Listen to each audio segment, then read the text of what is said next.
Shalom Bapak Ibu, Saudara-saudari terkasih dalam Tuhan Yesus Kristus. Selamat bergabung bersama kami dalam ibadah online Yamari. Hari ini, Sabtu 13 Juli 2024.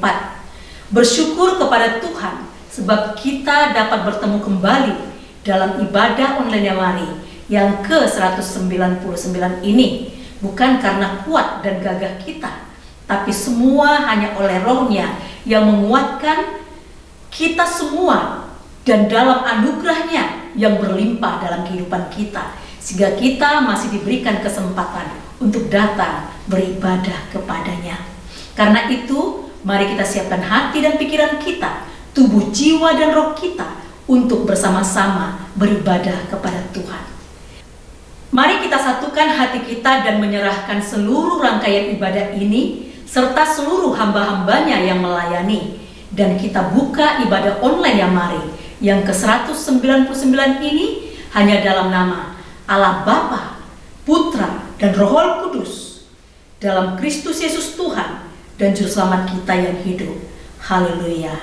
Amin. Haleluya. Bapak, Ibu, Saudara-saudari terkasih dalam Tuhan Yesus Kristus, kita memerlukan Tuhan dalam kehidupan kita. Karena itu, selagi masih ada waktu dan kesempatan, mari kita datang kepada Dia dengan sungguh-sungguh dan hati yang tulus di hadapan-Nya. Kita menghampiri tahta kekudusan-Nya untuk memuji dan menyembah Dia, sebab Dialah Allah yang layak kita puji dan kita sembah. Dan saat ini, mari kita menaikkan pujian kita di hadapan-Nya. Kita katakan, "Ku cari wajah-Mu."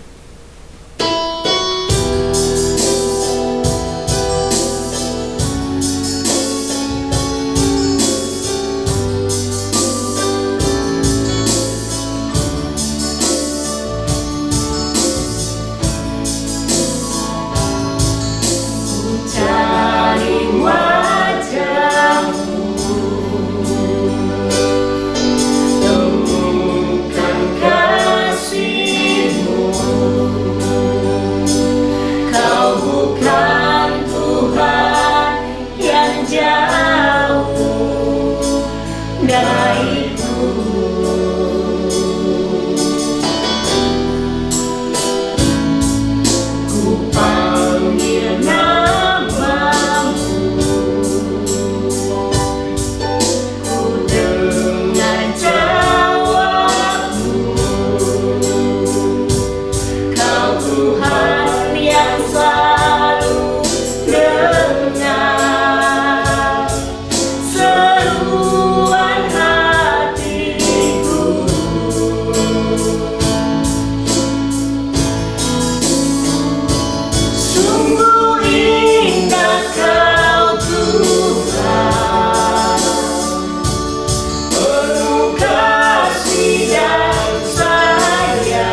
Sungguh indah Kau Tuhan, penuh kasih dan sayang. Kau tempat penghiburan bagi semua hati yang terluka.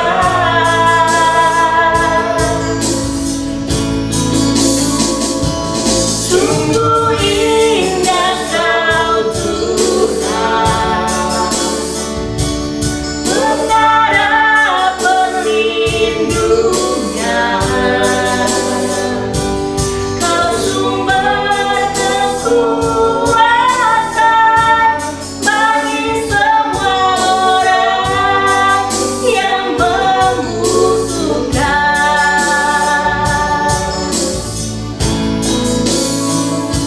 Sungguh indah Kau Tuhan, penuh kasih dan sayang. Kau tempat penghiburan bagi setiap hati yang terluka.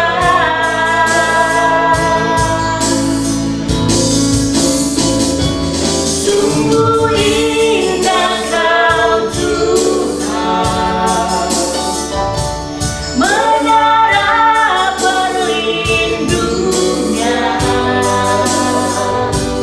Kau sumber kekuatan bagi semua orang yang membutuhkan. Sumber kekuatan, sumber kekuatan,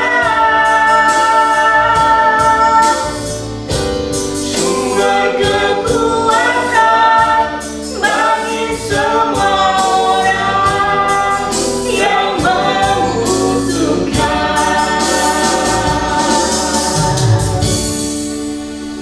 Amin. Haleluya. Bapak, Ibu, saudara-saudara terkasih dalam Tuhan, kasih Tuhan sungguh sempurna dalam kehidupan kita. Karena itu kita patut bersyukur kepada Dia. Dan saat ini kita lanjutkan pujian kita yang berkata, bila kurenungkan kasih Tuhan.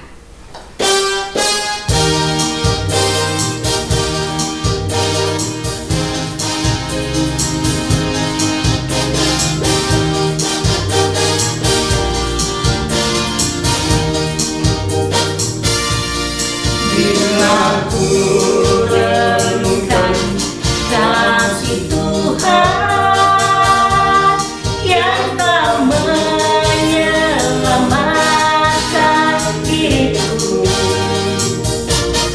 walau salib perang ditanggungnya, apa balasanku padanya? Seperti Kristus mengasihi aku, ku mau mengasihinya selalu, membawa terang Injil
Aku renungkan kasih Tuhan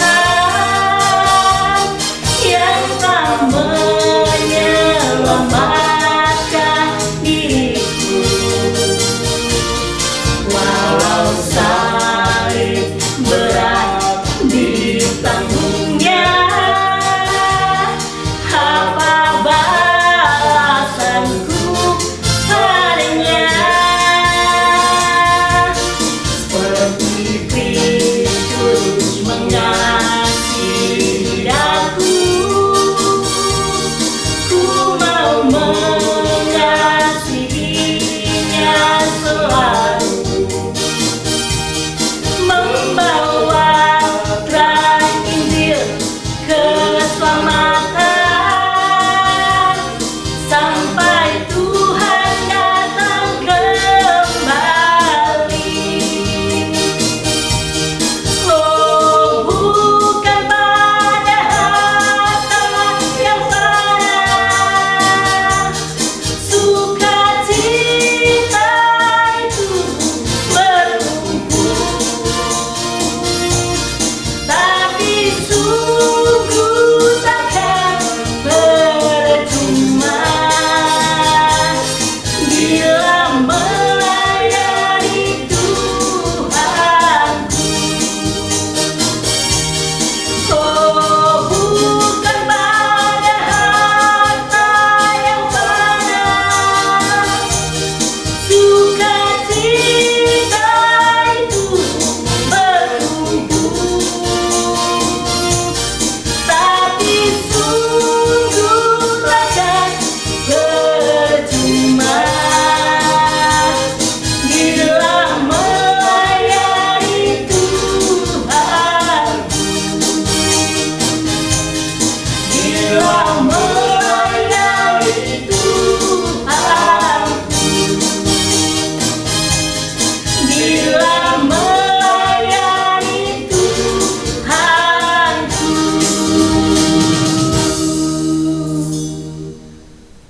Bapak, Ibu, saudara-saudari terkasih dalam Tuhan Yesus Kristus, saat ini kita akan mendengarkan kebenaran firman Tuhan yang akan disampaikan oleh hambanya, Bapak Pendeta Andreas Katama MTH dari Batu Raja, Sumatera Selatan.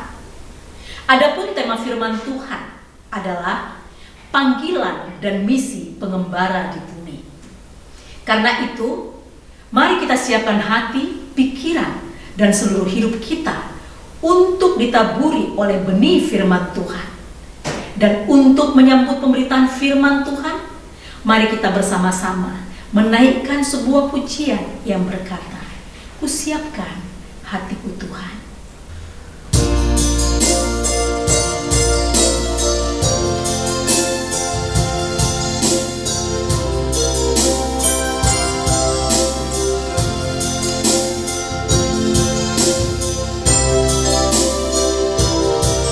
Kusiapkan hatiku Tuhan, ku dengar firman-Mu saat ini. Ku sujud menyembah-Mu Tuhan, masuk hadirat-Mu saat ini. Curahkan urapan-Mu Tuhan bagi jemaat-Mu saat ini. Ku siapkan hatiku Tuhan, untuk dengar firman-Mu.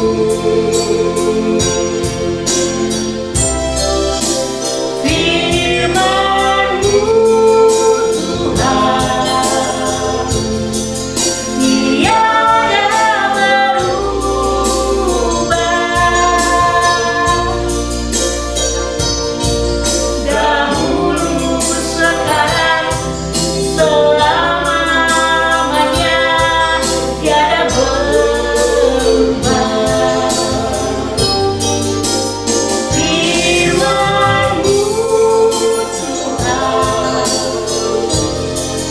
menolong hidup.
selanjutnya kami serahkan kepada hambanya, Bapak Pendeta Andreas Katama, MTH.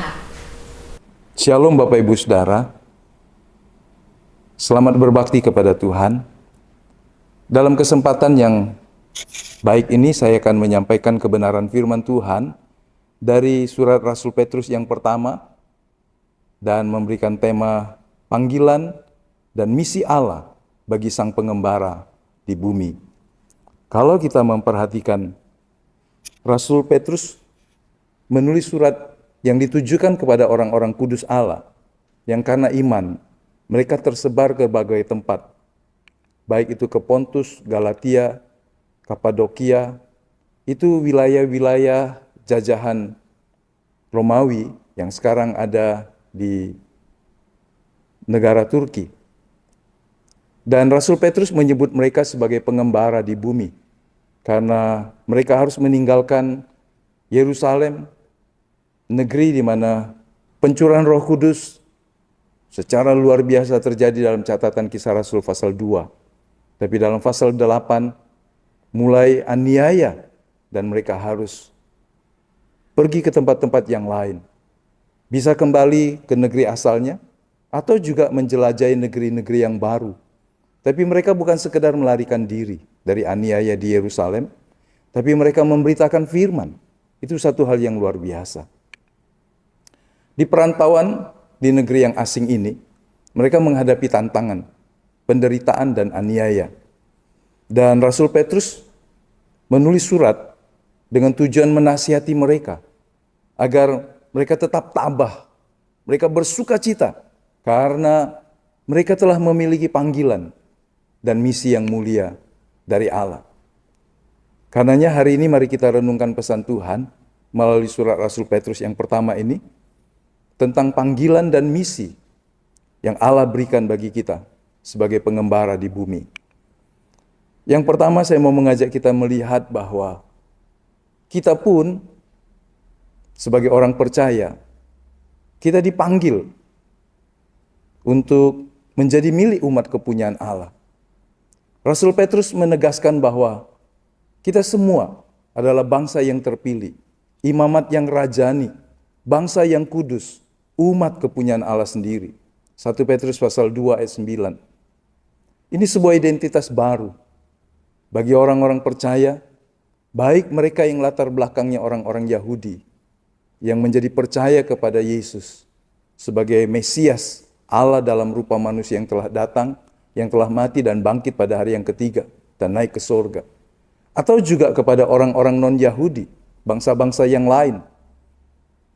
Mereka percaya melalui Injil bahwa Yesus adalah Tuhan dan Juru Selamat. Sehingga identitas ini diberikan oleh Allah Bapa melalui Yesus Kristus. Sebagai bangsa yang terpilih, kita dipanggil untuk hidup kudus. Sebuah cara hidup yang berbeda dengan orang-orang duniawi pada umumnya. Agar kita dapat mencerminkan karakter Allah yang kudus adanya. Firman Tuhan berkata, kuduslah kamu, karena aku kudus adanya. Jika kita mundur ke belakang, kita melihat perjanjian lama. Israel pun disebut dalam Keluaran pasal 19 ayat 5 dan 6. Mereka disebut bangsa yang kudus, umat pilihan Allah. Allah memilih Israel untuk menjadi terang dan saksi dari kedaulatannya kepada bangsa-bangsa yang ada di sekitar mereka pada waktu itu.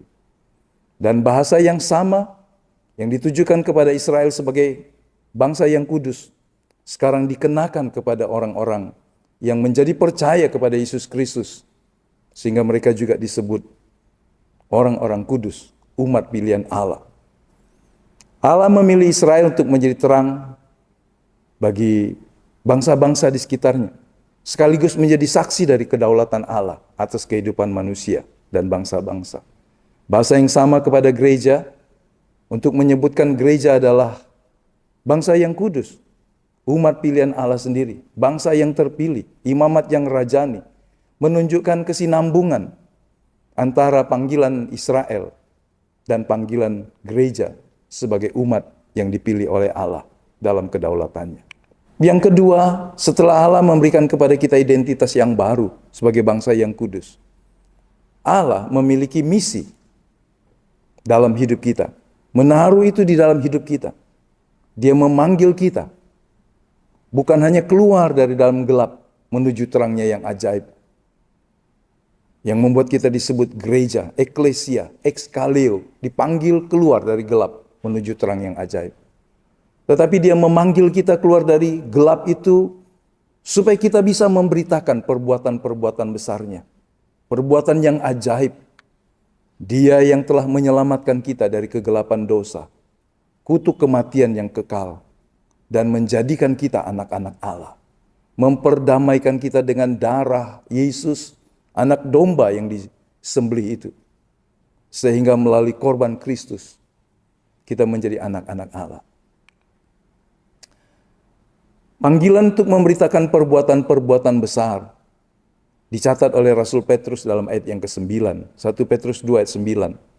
Kita dipanggil untuk memberitakan perbuatan-perbuatan besar dari Dia yang telah memanggil kamu keluar dari kegelapan kepada terangnya ajaib.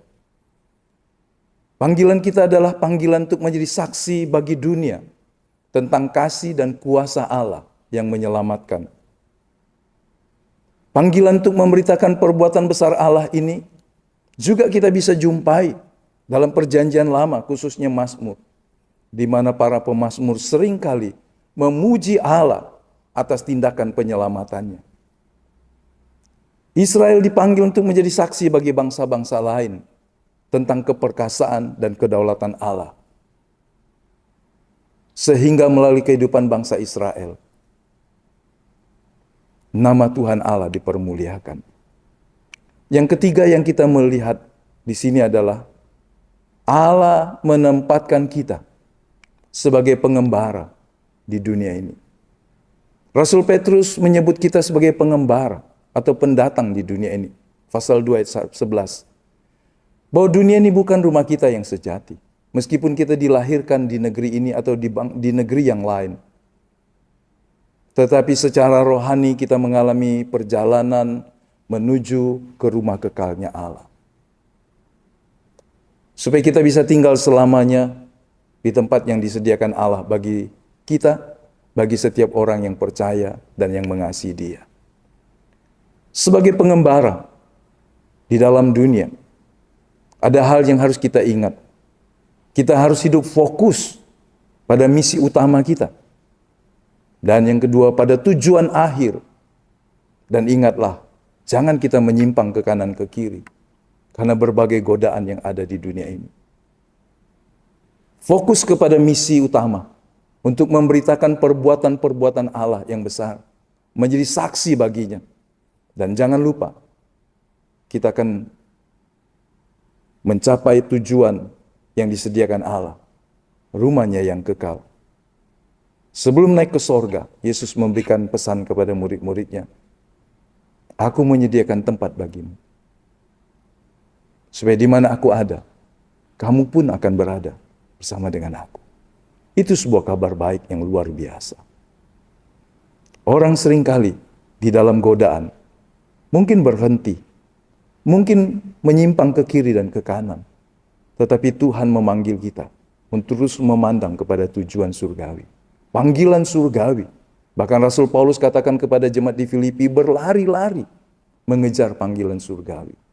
Jangan sampai kita kehilangan sasaran dan lupa akan misi untuk apa kita di bumi. Dia menyelamatkan kita, Dia berkati kita dengan semua yang baik, tapi bukan supaya kita terlena dengan semuanya, melainkan menggunakan setiap sarana, anugerah, talenta yang Allah berikan, supaya kabar baik diberitakan kepada setiap suku, bahasa, kaum, dan bangsa. Narasi pengembaraan sangat kental dalam tradisi Yahudi. Ingatlah Abraham, nenek moyang bangsa Israel. Dia dipanggil untuk meninggalkan tanah Ur Kasdim, negeri leluhurnya. Mengembara menuju tanah yang dijanjikan oleh Allah. Seperti dicatat dalam kitab Kejadian pasal 12 ayat pertama. Dan seterusnya. Abraham tidak tahu negeri yang akan dituju. Tetapi yang dia tahu adalah Allah yang telah memanggilnya adalah Allah yang setia, yang dapat dipercayai. Kita juga bisa melihat Israel dalam sasaran menuju kepada tanah Kanaan, Allah mengizinkan mereka mengembara di padang gurun selama 40 tahun. Mereka mengalami banyak sekali hal-hal yang bisa membuat mereka menjadi lemah, menjadi lupa akan janji-janji Allah. Tetapi ada waktu juga Allah mengangkat mereka dengan sukacita, dengan iman yang hebat, ketika Allah menyatakan perbuatan-perbuatan besarnya. 40 tahun adalah waktu yang sangat panjang, sehingga satu generasi lewat, digantikan generasi yang baru. Generasi Yosua sudah berlalu, tetapi Tuhan mempercayakan Yosua dan Kaleb, 2 orang dari 12 pengintai itu. Bahkan Musa dan Harun harus bersyukur dan berhenti sebelum mereka menyeberang sungai itu untuk memasuki negeri Kanaan. Hanya Yosua dan Kaleb memimpin generasi yang baru, generasi yang telah dibawa dalam pengembaraan, atau mungkin mereka juga lahir di masa-masa itu dalam pengembaraan yang tidak mudah itu. Pengembaraan ini yang dilakukan oleh bangsa Israel atau yang dialami bangsa Israel mengajarkan ketergantungan mereka kepada Allah. Memiliki iman yang tertuju kepada Tuhan, Allah yang setia yang telah memanggil mereka dan memberikan janji-janjinya. Dia setia. Demikian juga dengan kita, selagi menuju kepada tujuan akhir, Dia mau kita bersaksi akan kasih dan kebaikannya, seraya memperagakan cara hidup umat Allah yang kudus, karena Allah itu kudus adanya di tengah-tengah kegelapan dosa di sekitar kita, di tengah-tengah orang yang memperagakan kehidupan hedonis, orang yang memperagakan kehidupan ateis, orang yang membiarkan semua yang dari dunia dalam kegemerlapannya telah mengikis semua iman, kesetiaan, dan hal-hal yang sebetulnya menjadi kekayaan terbesar yang tidak akan pernah diambil dari hidup seorang yang percaya kepada Yesus. Bagian yang kedua yang kita mau pelajari adalah, jadilah umat Allah yang rela, umat Allah yang tabah dalam mengalami penderitaan karena iman kepada Yesus. 1 Petrus pasal 4 ayat 12-19. Jika kita membaca di sana dan bagian yang lain, kita dapati bahwa menjadi seorang Kristen di tengah-tengah bangsa Yahudi atau juga non-Yahudi di masa itu, bahkan juga sampai sekarang, ada konsekuensi yang tidak mudah. Kita bisa mengalami banyak pencobaan, penderitaan, bukan karena berdosa, bukan karena ulah atau sikap buruk yang kita lakukan, tapi justru karena kebenaran, kita bisa mengalami penderitaan dan kesusahan. Mereka adalah orang-orang yang karena iman tidak mencemplungkan dalam kebiasaan-kebiasaan orang-orang yang tidak takut Tuhan. Cara hidup yang berbeda dengan orang-orang di sekitar mereka. Baik sesama orang Yahudi yang belum percaya Yesus adalah Mesias dan Tuhan, ataupun di tengah-tengah bangsa-bangsa non-Yahudi yang sama sekali belum mengenal kebenaran. Kehidupan yang berbeda ini menimbulkan penolakan, menjadikan mereka sasaran olok-olok, dari yang ringan sampai kepada perlakuan-perlakuan yang tidak adil. Rasul Petrus mengingatkan mereka bahwa mereka harus tabah. Rasul Petrus juga mengingatkan kita bahwa penderitaan adalah bagian dari perjalanan kita sebagai murid yang meneladani Yesus Kristus. Kita bukan sekedar seorang penggembira, tetapi seorang yang dikatakan Tuhan, ikut aku, pikul salibmu, sangkal diri setiap hari. Meneladani hidup Yesus adalah satu hal yang harus menjadi alur perjalanan hidup kita.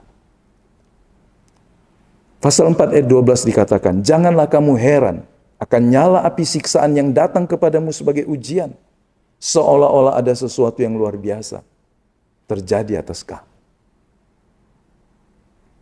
Penderitaan adalah ujian yang diizinkan Allah untuk memurnikan dan menguatkan iman kita, supaya kita bisa makin dekat kepada Allah dan kita memiliki karakter yang semakin serupa seperti Kristus.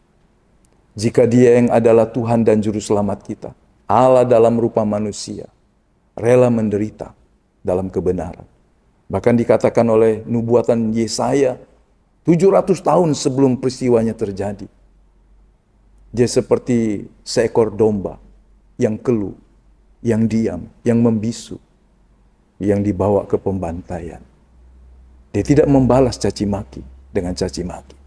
Ketika para prajurit Romawi, ketika imam-imam kepala menghina, menghujat dia, dan memperlakukannya secara sangat kejam, keji, tidak adil, dia diam. Teladan seperti ini ditinggalkan oleh Tuhan kita Yesus Kristus.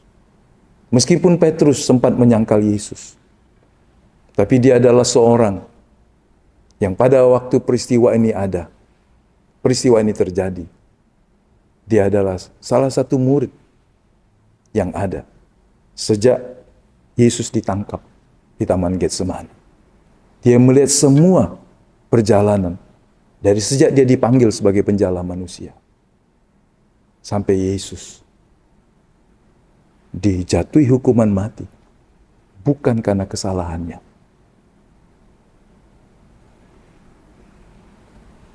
Penderitaan dan ujian seringkali dialami oleh tokoh-tokoh dalam Perjanjian Lama.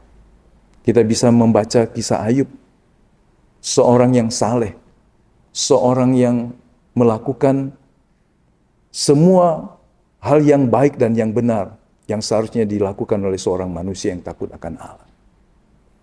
Tapi ada hari tanpa dia ketahui, Allah mengizinkan dia untuk mengalami penderitaan yang sangat hebat. Istrinya, orang-orang dekatnya, teman-temannya menjauhkan dia sebab mereka berpedoman orang benar itu tidak mungkin menderita. Seorang yang saleh dan diberkati Tuhan itu tidak boleh menderita. Seolah-olah orang yang menderita adalah sebuah aib. Tapi Tuhan menunjukkan kepada kita melalui kehidupan Ayub, Allah ingin membawa Ayub kepada tingkatan yang lebih tinggi, yang lebih murni melalui penderitaan. Penderitaan dilihat sebagai cara Allah untuk menguji dan memurnikan iman umatnya. Kita bisa membaca dan menemukan itu di banyak tempat yang dialami oleh tokoh-tokoh dalam Alkitab. Sehingga penderitaan tidak harus membuat kita menjadi mundur dan lemah.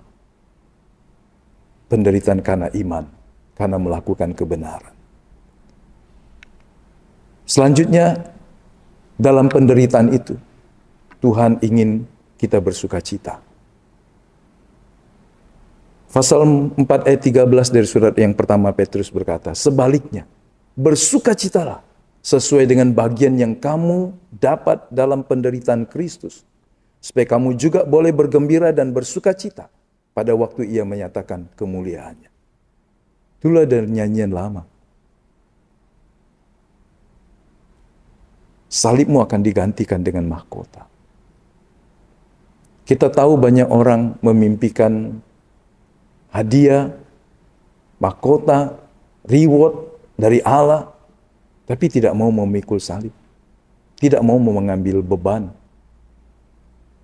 Begitu berat menjalani hidup jika Allah membawanya pada jalan-jalan yang sulit. Dalam Perjanjian Lama, orang benar seringkali mengalami penderitaan. Tetapi kita melihat bahwa mereka tetap bersukacita dan berpegang pada janji-janji Allah. Abraham mengalami masa yang panjang sebelum semua janji Allah digenapi.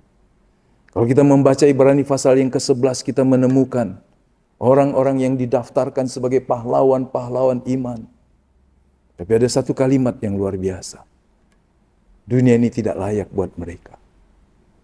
Bagaimana jika iman yang tulus, yang teguh, yang murni, seolah-olah harus mendapat semuanya. Tapi kalau kita membaca dan memperhatikan cermat dalam Ibrani pasal 11, dikatakan orang-orang ini meskipun disebut sebagai tokoh-tokoh pahlawan iman, tidak semua mendapatkan apa yang Allah janjikan dalam hidup mereka di bumi ini. Banyak orang menjadi lemah ketika menderita karena kebenaran. Tapi Alkitab mengajarkan kita untuk bersuka cita dalam penderitaan karena kebenaran. Pemazmur juga mengalami banyak penderitaan dan tetap memuji Allah dan berharap kepada keselamatan yang dijanjikannya. Berikutnya kita juga bisa melihat bahwa dalam penderitaan, dalam perjalanan hidup, mari andalkan Tuhan Allah dan percayakanlah diri kita kepadanya. Dalam penderitaan, banyak kali orang berusaha mencari jalan keluar sendiri. Tapi Tuhan mau ajarkan kita untuk percaya dan mengandalkan Dia. Bergantung kepada Dia, Sang Pencipta, Penolong yang setia. Dia memberikan Roh Kudus-Nya dan tinggal di dalam kita. Penolong yang mengerti semua keadaan kita. Penolong yang sepadan, Parakletos Alos itu ada di dalam kita. Terkadang banyak orang Kristen tidak menyadari bahwa di dalam dirinya ada Roh Allah yang kudus, yang perkasa, yang lemah lembut, yang selalu setia menuntun kita dalam jalan-jalannya. Pasal 4 ayat 19 berkata, karena itu baiklah mereka juga yang harus menderita karena kehendak Allah. Mari garis bawahi, menderita karena kehendak Allah. Mempercayakan jiwanya kepada Pencipta yang setia sambil terus berbuat baik. Banyak kesusahan dan penderitaan karena orang mengatakan hal yang salah dan sembrono. Karena tingkah laku yang tidak sesuai dengan kebenaran. Tetapi jika seorang Kristen menderita karena kebenaran, jika Allah mengizinkan seseorang mengalami penderitaan untuk tujuannya, maka kita harus bersuka cita. Kepercayaan kepada Allah di tengah penderitaan juga dicontohkan oleh tokoh-tokoh di dalam Alkitab. Daud, dan kita bisa menyebut siapa saja, orang-orang yang hebat, yang ketika menghadapi musuh, mereka bersandar kepada Tuhan. Saul berkali-kali berusaha untuk membunuh Daud. Dan juga berkali-kali Daud punya kesempatan untuk bisa membunuh, membalas. Tapi dia tidak melakukannya. Sebab dia menyerahkan itu kepada Allah. Bagian yang terakhir, ingatlah bahwa Anda adalah saksi Kristus di dunia ini. 1 Petrus pasal 3 ayat 15 sampai 16. Karena kita adalah saksi seorang yang mengalami kebaikan Allah, maka kita juga harus siap memberikan pertanggungjawaban iman. Rasul Petrus mengajarkan begini, bahwa kita harus siap sedia. Kita diajar, kita dididik dengan kebenaran firman. Karena jika ada seorang Kristen yang tidak suka membaca, merenungkan, mempelajari, dan melakukan firman, maka dia akan menjadi lemah. Sedikit pertanyaan bisa membuat dia bingung dan goyah. Tidak sedikit orang Kristen senang ke gereja, senang kebaktian, senang mengikuti kegiatan-kegiatan gerejawi, tapi tidak memiliki kehidupan rohani yang terjaga, terpelihara. Satu waktu yang harus kita sediakan dalam hidup kita setiap pagi atau malam, sesuai dengan keadaan kita masing-masing. Memiliki saat-saat yang berharga. Duduk di kaki Tuhan.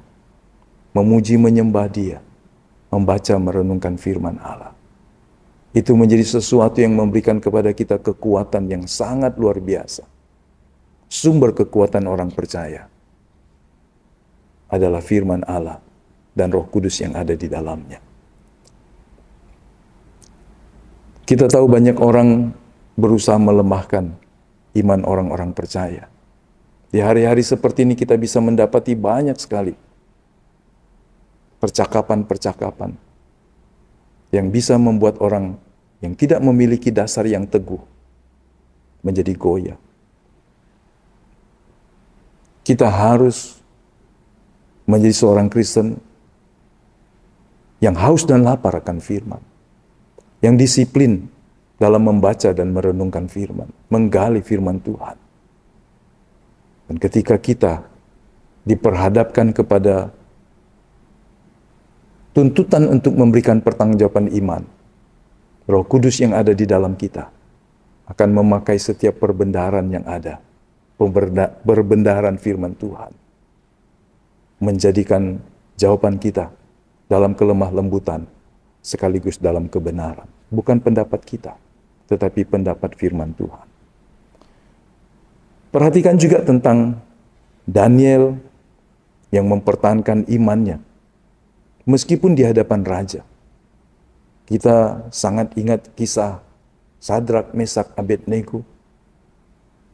Mereka adalah orang-orang yang berpegang teguh pada iman di hadapan orang-orang bangsawan, bahkan raja sekalipun.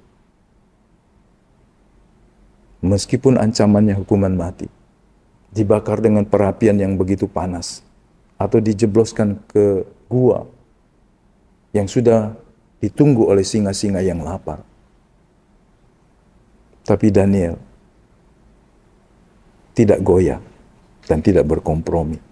Kita juga melihat kehidupan para rasul ketika memberitakan firman Allah, nama Yesus, jalan keselamatan di dalam Kristus Yesus. Itu membawa mereka harus diperhadapkan kepada majelis agama, pemimpin agama bangsa Yahudi. Tetapi di situ juga kita melihat mereka tidak surut. Satu kalimat yang sangat terkenal, pikirkanlah kamu sendiri. Apakah kami harus mentaati kamu? Atau kami harus mentaati Tuhan? Bapak Ibu Saudara yang dikasihi oleh Tuhan, mari kita menjadi seorang yang bukan saja bisa bersaksi tentang Tuhan dan kebaikannya, sebagaimana apa yang kita alami, tetapi juga bisa mengajar orang dalam kebenaran, sebagai sebuah bentuk tanggung jawab kita sebagai orang percaya. Sebagai saksi Kristus, kita juga harus memelihara hati nurani yang bersih.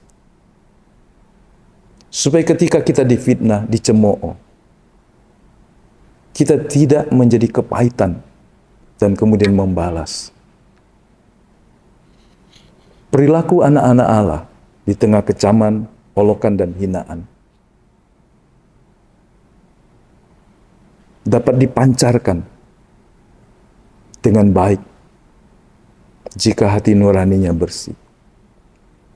Sebuah kesaksian hidup yang mencerminkan integritas dan kesalehan dalam perkataan, sikap, dan perbuatan, itu memuliakan Allah.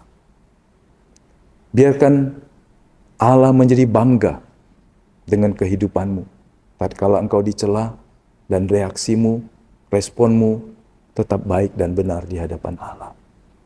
Ketika engkau tidak melakukan hal yang jahat, tapi engkau difitnah dan mengalami perlakuan yang tidak pantas, tetaplah hidup benar, karena itu memuliakan Tuhan Allah kita.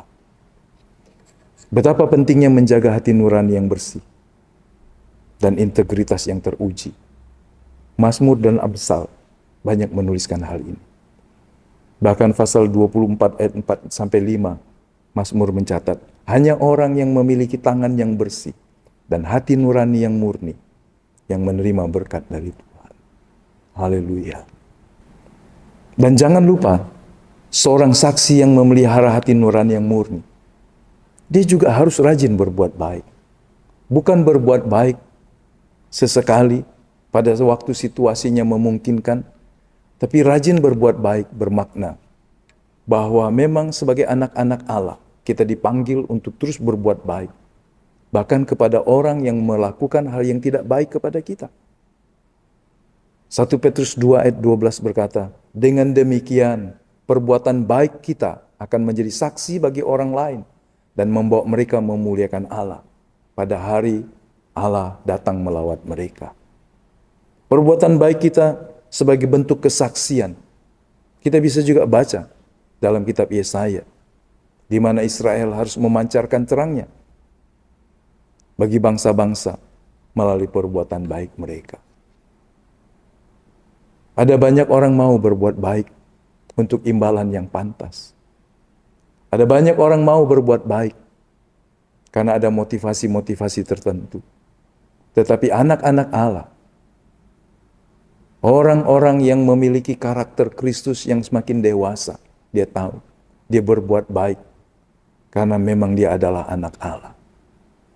Kita berbuat baik bukan untuk mendapatkan keselamatan, tapi karena kita sudah diselamatkan dan kita melakukan hal-hal yang baik. Karena seperti itulah seharusnya anak-anak Allah.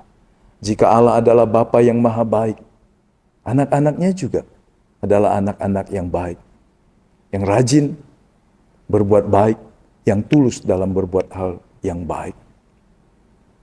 Jangan lupa,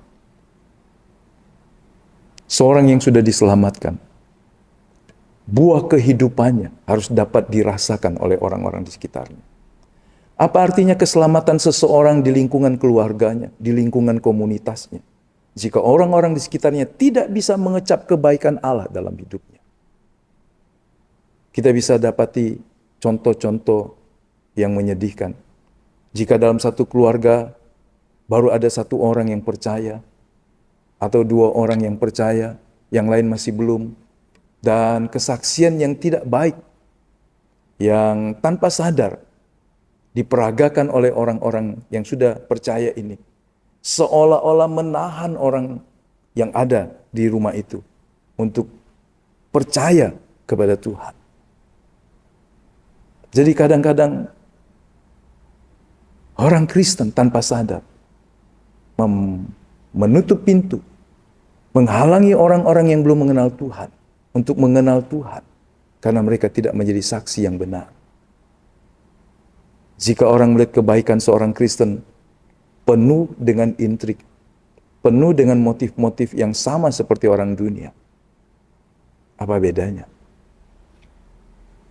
Akhirnya saya ingin menutup khotbah saat ini untuk mengingatkan kita kembali, sebagai pengembara di bumi, kita harus menjaga hidup yang fokus kepada panggilan, yang tekun melakukan apa yang harus kita perbuat, dan taat, dan setia. Hanya dengan cara ini kita bisa mencapai tujuan akhir. Menyelesaikan panggilan Allah adalah hal yang harus kita lakukan. Betapa indahnya jika di akhir hidup kita ada kesaksian dari Allah sebagai seorang yang telah melakukan tugas kita. Dan kita selesai. Banyak orang ketika dia selesai dengan hidupnya, berakhir dengan hidupnya, tapi dia tidak menghasilkan buah apapun yang bisa bertahan sampai dalam kekekalan. Mari, selesaikanlah tugas kita sebagai seorang yang memancarkan terang Allah, yang bersaksi tentang kebaikan Allah kepada orang-orang di sekitar kita.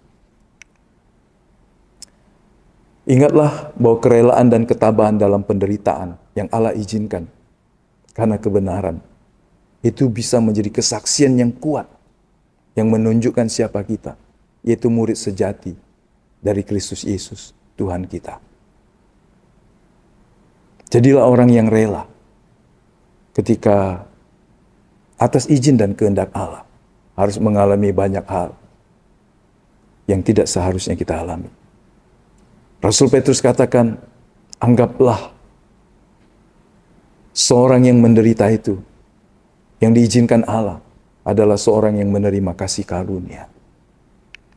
Jadi ada karunia, ada anugerah untuk menderita bagi Kristus.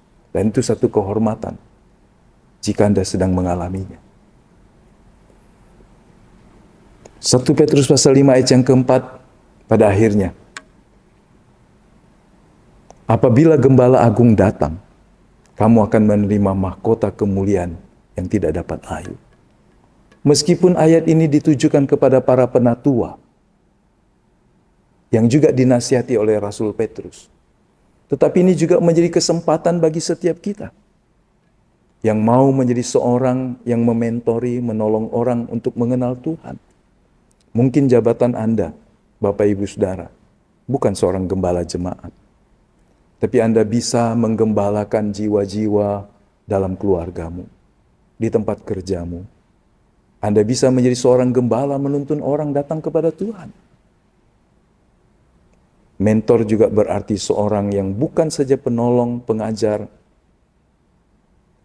tetapi juga seorang yang menggembalakan. Tuhan membutuhkan kita dan memanggil kita untuk melakukan apa yang Dia ingini. Tuhan kiranya dipermuliakan melalui kehidupan kita ketika kita menyelesaikan misi, tugas kita sebagai pengembara di bumi. Sebelum waktunya selesai, mari kita gunakan kesempatan itu. Terpujilah nama Tuhan. Haleluya. Amin. Haleluya. Sahabat Yamari yang dikasihi Tuhan Yesus Kristus, kita telah mendengarkan kebenaran firman Tuhan yang telah disampaikan oleh hambanya, Bapak Pendeta Andreas Katama MTH, dengan tema Panggilan dan Misi Pengembara di Bumi. Kiranya kebenaran firman Tuhan yang telah kita dengar bersama memberkati dan memberikan kekuatan baru untuk kita terus menjalani kehidupan dan pelayanan mewartakan amanat agung Kristus. Amin. Terima kasih kami ucapkan kepada Bapak Pendeta Andreas Katama MTH yang telah menyampaikan kebenaran firman Tuhan dalam ibadah online Yamari yang ke-199 ini. Dan juga kami ucapkan terima kasih kepada Bapak Ibu tim penata layanan yang telah melayani. Tuhan Yesus memberkati dalam kehidupan sehari-hari, keluarga, pekerjaan, maupun seluruh pelayanannya. Amin. Bapak Ibu terkasih dalam Tuhan Yesus Kristus, sekarang diberikan kesempatan bagi kita untuk memberikan persembahan dalam mendukung pelayanan Yamari. Silahkan mentransfer ke rekening Yamari di BCA nomor 3910 033700 atas nama Yayasan Marturia Immanuel. Terima kasih atas dukungan Bapak Ibu, saudara-saudara semua. Tuhan Yesus memberkati. Sahabat dan mitra Yamari yang dikasihi oleh Tuhan Yesus, dalam rangka pelayanan misi di Kopeng dan retreat nasional ke-11 Yamari di Kota Semarang, Yamari akan mengadakan ibadah doa bersama via Zoom meeting. Ibadah doa tersebut dilaksanakan pada hari Minggu, tanggal 14 Juli 2024, pukul 18 sampai 19 WIB. Pelayan firman Bapak Pendeta Andreas Abdianto Emin. Mohon kehadiran panitia dan peserta Retnas yang ke-11 Yamari dan seluruh sahabat serta mitra Yamari untuk bergabung dan berdoa bersama kami. Untuk info link Zoom dapat menghubungi Evangelis Mariati Sitorus di nomor HP 0813 1069 9009. Terima kasih, Tuhan Yesus memberkati. Bapak, Ibu, dan saudara-saudari, saat ini kita akan masuk dalam doa syafaat yang akan dinaikkan oleh hambanya. Waktu dan selanjutnya saya serahkan kepada hambanya. Mari kita berdoa. Allah Bapa di surga, terima kasih untuk kuasa-Mu yang menyertai hamba-hamba-Mu, baik tim penatelayan yang telah melayani, dan demikian juga bagi Bapak Pendeta Andreas K.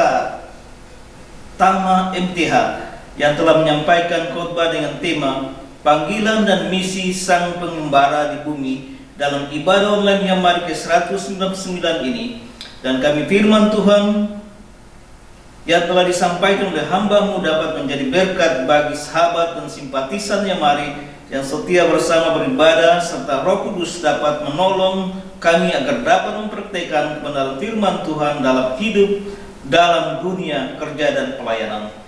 Allah Bapa di surga, di dalam kasih dan anugerah-Mu berkat hamba-hamba-Mu yang telah melayani juga Bapak Pendeta Andreas K. Tama MTH dalam kehidupan pribadi, keluarga, pekerjaan dan pelayanan mereka. Allah Bapa di surga, kami berdoa untuk menyerahkan untuk hamba-hamba-Mu yang akan melayani dalam ibadah online yang mari ke-200 dalam sesi kesehatan, kiranya mereka yang selalu tetap dalam bimbingan Roh Kudus, sehingga pelayanan mereka memberkati sahabat dan mitra yang mari yang bersama beribadah dimanapun mereka berada. Allah Bapa di surga, dalam nama Tuhan Yesus Kristus kami menyerahkan sahabat mitra yang mari yang saat ini sedang dirundung dengan tantangan hidup, baik di dalam keluarga, usaha, pekerjaan, juga dengan sekolah maupun kuliah anak-anak, dan juga yang mengalami berbagai sakit penyakit, baik yang sedang dirawat di rumah sakit maupun di rumah. Kami berdoa di dalam nama kuasa-Mu yang Bapa, mereka boleh mendapatkan jalan keluar dari tantangan yang mereka hadapi, dan juga kuasa kesembuhan terjadi dalam diri mereka masing-masing, dan berkati tim medis yang merawat serta obat-obatan yang dipakai diberkati Tuhan sehingga mempercepat kesembuhan dari anak-anak-Mu. Kami juga berdoa untuk Bapak Michael Bambang Suwono, hasil biopsi oleh Dr. Francis Show pada tanggal 9 Juli di Singapura positif tumor dan akan tindak lanjut dengan MRI maupun kolonoskopi. Kiranya kasih dan kuasa Tuhan menolong hamba-hamba-Mu serta kebutuhan dana juga dalam campur tangan Tuhan. Dan kami berdoa untuk pemulihan Bapak Hariko, pengurus Yamari Makassar, Pendeta Janur Adisoma, Bapak Ihsan Kristian Gunawan, Ibu Sylvia Condrowijoyo, Ibu Sylvia Gunawan, dan kami menyerahkan agar mujizat kesembuhan pun terjadi bagi Bapak Juan Delano, ada benjolan di lebar, Ibu Lim Siok Mei, ada batu empedu, Bapak Anton Sigarto, gangguan pada saraf leher, Ibu Baktiwidi, Bapak Jimmy Suhalim, sakit batu empedu, dan Bapak Pudiarto Mustaki sakit stroke, juga Ibu Liliana Humu Hamu sakit stroke.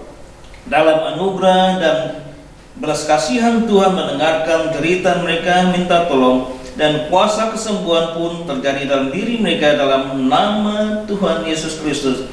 Kiranya obat-obat yang mereka gunakan diberkati Tuhan. Allah Bapa di surga, inilah doa, permohonan dan ucapan syukur kami padamu, dan doa ini kami panjatkan hanya di dalam nama Tuhan Yesus Kristus. Amin. Kita akan mengakhiri ibadah online yang mari yang ke-199 ini dalam doa dan berkat yang dipimpin oleh hambanya Bapak Pendeta Dr. Anton Lagiono MTH. Namun sebelumnya, mari kita naikkan sebuah pujian yang berkata, Aku punya Tuhan yang besar.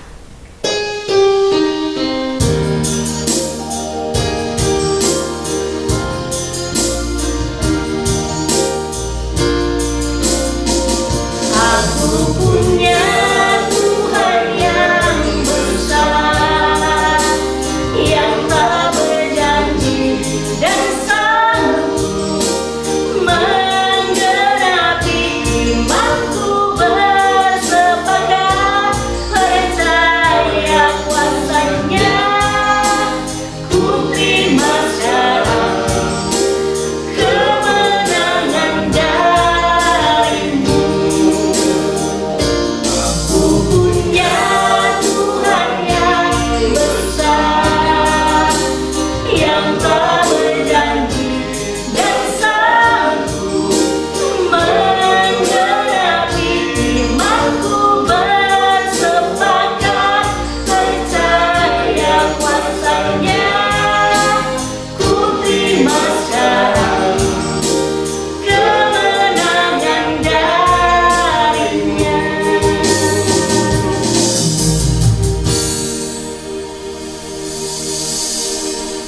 Apa yang tidak pernah dilihat oleh mata, yang tidak pernah didengar oleh telinga, yang tidak pernah timbul dalam hati manusia, dinyatakan Tuhan bagi setiap orang yang mengasihinya. Turun atas kita semua damai sejahtera yang datang dari Allah Bapa, kasih sayang dari Tuhan Yesus Kristus, persekutuan di dalam Roh Kudus menyertai kehidupan kita semua dari sekarang sampai selama-lamanya. Amin. Amin.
Shalom, sampai bertemu kembali di ibadah online ya Mari yang ke-200. Tuhan Yesus memberkati kita semua. Amin.